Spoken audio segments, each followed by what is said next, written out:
you noticed some changes there? Yeah, a little bit. He's trying to wave his hand and clap his hand a little bit more. He's not screaming at us, but he's doing a lot better at it.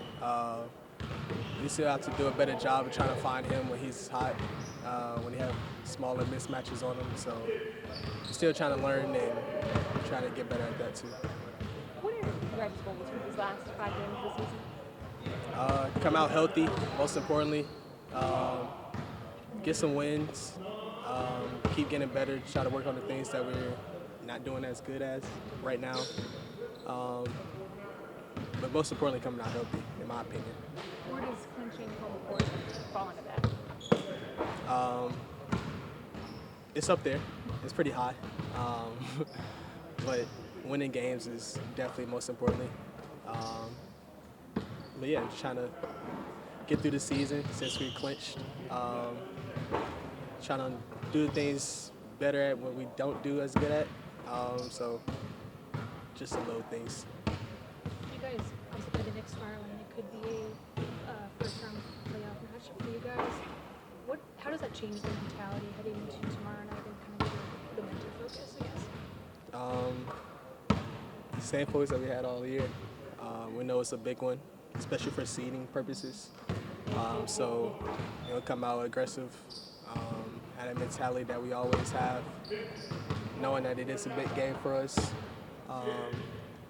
So we know what we have to do to turn it up. We know what to do going into the game. So just have to lock in mentally and be ready to fight physically. Do you like the fact that you play the Knicks this close to the playoffs and you might play them in the first round? It's another game.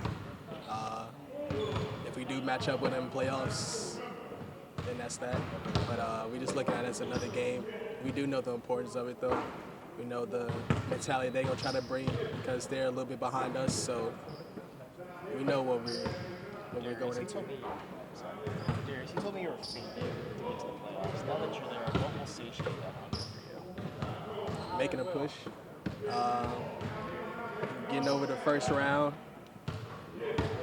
getting to the second one, and see how far we can go. I mean, that's all we can really ask for. So yeah, that's what I'm feeling. Have you been happy with the progress you've made this season and trying to get turnovers down because you're under 3? Excuse me? Have you been happy with the progress you've made and trying to get turnovers down this season? Yeah. Trying to take care of the ball as much as I can, especially in these situations that we're going to have going forward. Possessions matter the most, and getting a good quality shot always matters. So we need the ball to happen.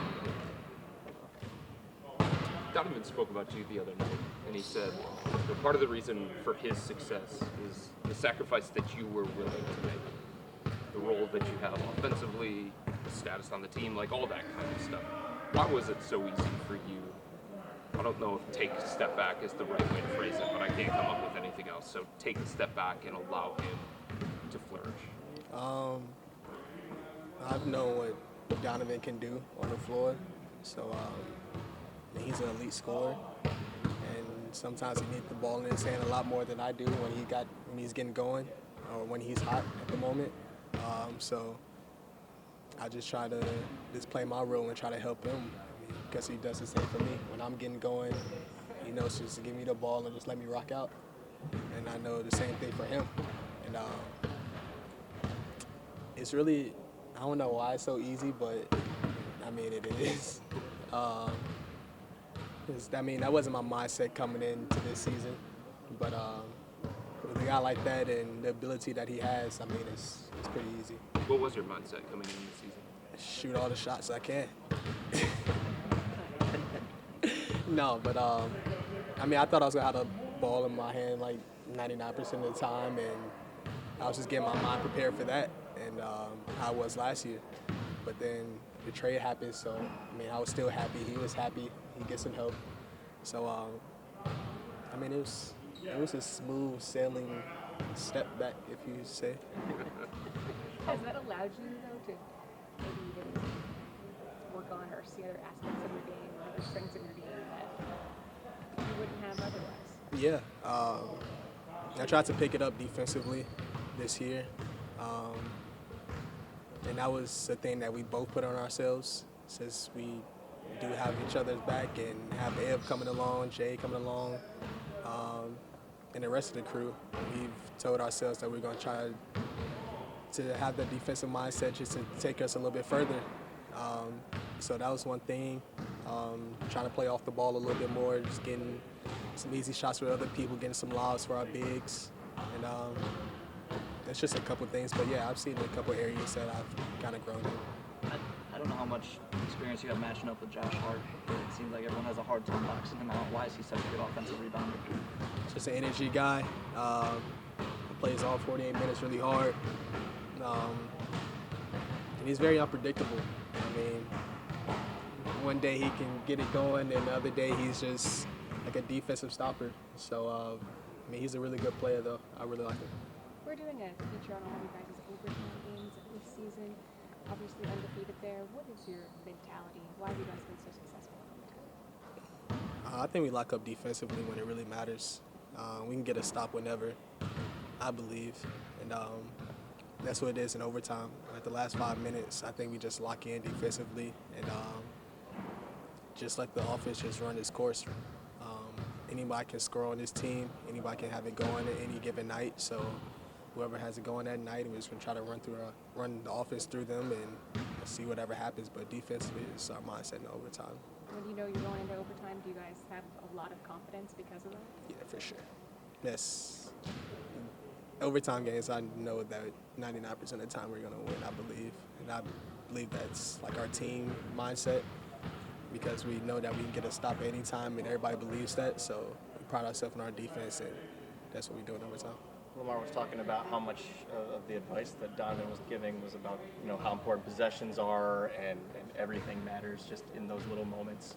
Is that the similar kind of advice that he's been giving you? And I guess what's the most important thing that stuck out between those conversations? Yeah, I know possessions really matters, and he's just trying to tell me to look forward to all the defensive schemes that we're going to see.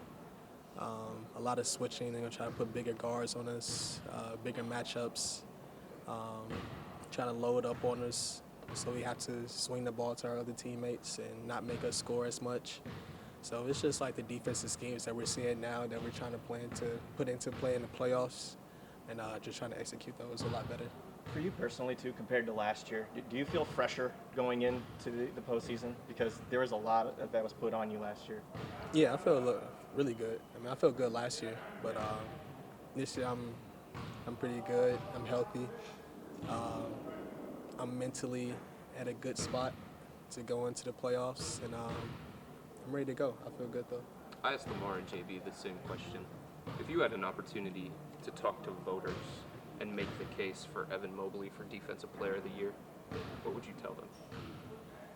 Watch a basketball game, watch a Cavaliers game. But no, I mean, he's a 7-footer that switches out on guards and defense 1 through 5. What's so funny?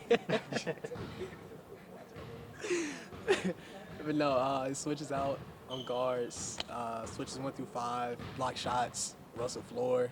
I mean, there's not a lot of guys that do that in this league, especially at 21 years old. It's pretty crazy. So I'm gonna go back to watching a Cavaliers basketball game.